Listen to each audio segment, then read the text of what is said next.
traveler to Denver Airport, Colorado, is in for a scary experience.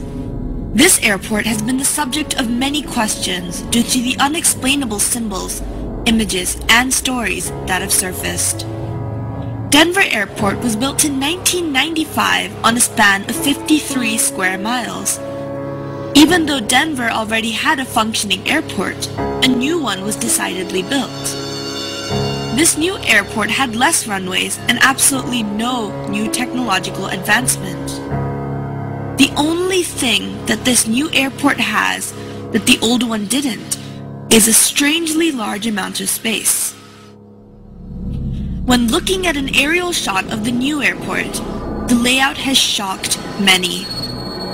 Denver Airport's runways have been situated in such a way that resembles a Nazi swastika. Not only has the shape of Denver Airport been called to question, but also what is located inside. But who is in charge of all the weird nuances at this airport? The general consensus is that it is the New World Order. But who are the New World Order? Well, they are an elite group of individuals that include many of the world's wealthiest people, such as well-known political leaders and those related to the British Crown. But their main goal is to create one united world government that has no regional boundaries. But this would only be possible in one way, and that is to commit a mass genocide and narrow down the world's population to 2 billion people. Their reasoning for this thought is because there would be more control. Denver Airport has a myriad of symbols that are correlated to the New World Order. There is a dedication stone in the airport that mentions the New World Airport Commission. However, there is no such thing. The New World Airport Commission is made up and was never created. One can only assume that it is alluding to the New World Order. Also, there is a plate on the floor that shows the symbols AUAG.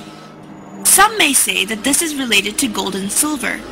However, one of the sponsors of the airport discovered a new deadly strain of hepatitis known as Australian antigen, and this is also symbolized by AUAG.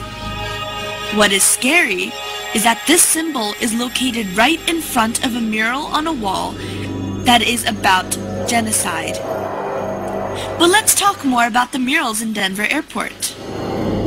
The murals located in the airport are the most notable features of this airport. The main mural stretches over 4 walls and was painted by Chicano artist Leo Tanguma, who was in fact Mayan. The first mural here shows 3 dead women, an African, a Native American, and a young Jewish girl. In the background, we can see the destruction of a city and a forest. This attempts to show the destruction of the world. Another notable part of this mural is the fact that there is a little girl carrying a Mayan tablet. This alludes to the Mayan date of December 21st, 2012. This is when the Mayans predict that the world is going to go through a rebirth phase. The main emphasis of this mural, once again, is the destruction of the world and the preservation of some life. The second mural shows a huge military figure wearing a gas mask and holding a machine gun and a sword. This sword is stabbing a dove, which is the symbol for peace, and implies that peace will be destroyed. There are grayish waves emanating from the figure, and these waves represent death, or in this case, a poisonous gas that has killed everyone in its path. This mural is the one with the AUAG symbol, the one that is related to the deadly virus strain. One can also see a line of weeping women holding their dead infants, and a group of dead children on a pile of bricks. The emphasis of this mural is of a cleansing that is going to kill a myriad of people in its path. However, interestingly enough, This mural has been painted over.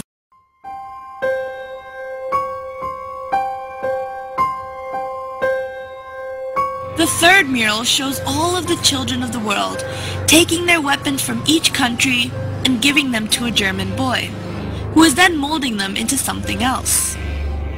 All the children of this scene are of different ethnicity, and all seem to be relieved.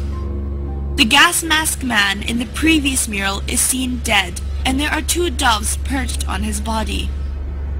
The main emphasis of this mural is to show the return of peace after all the killings have taken place, and that there will be no more need for weapons in this perfect world.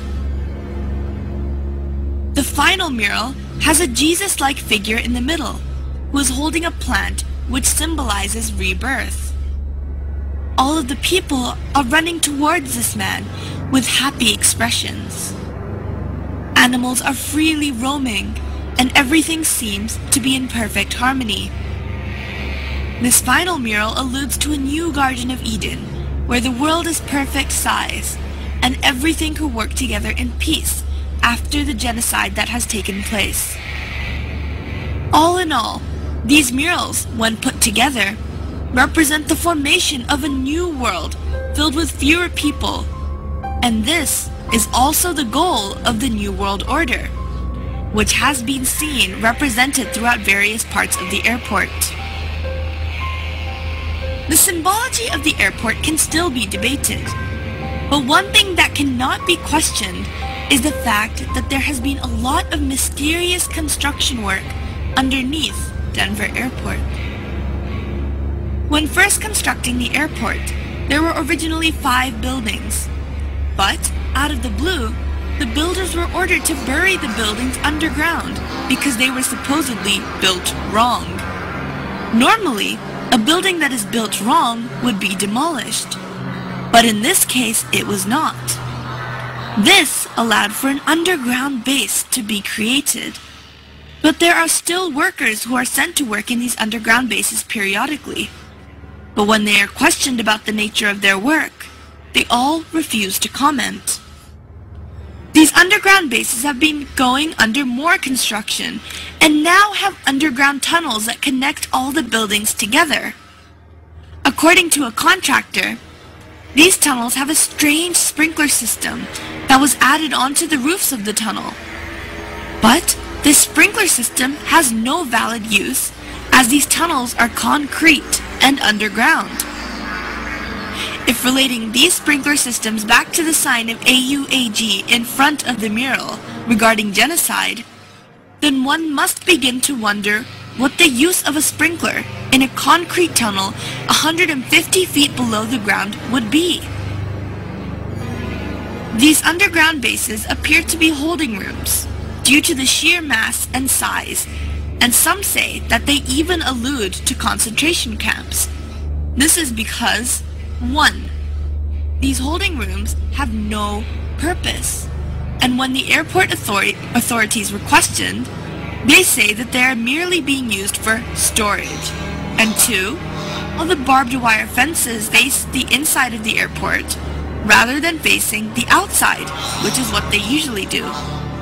This implies that they are trying to keep things in rather than keep things out.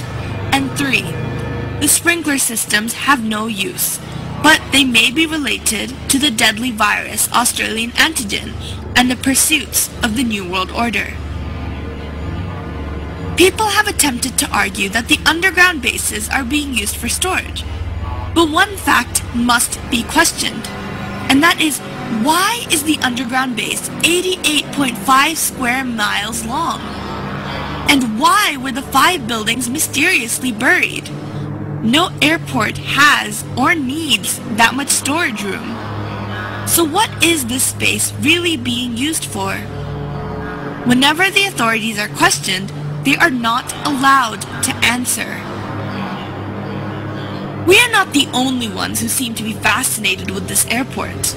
The Queen of England, alongside many other famous European royalty and politicians, are hurriedly buying property close to the airport under an alias. One can only assume that they must feel that there is something significant about this airport in order to do so. It is very easy to dismiss a conspiracy theory, but it is not hard to dismiss cold, hard facts that surround them.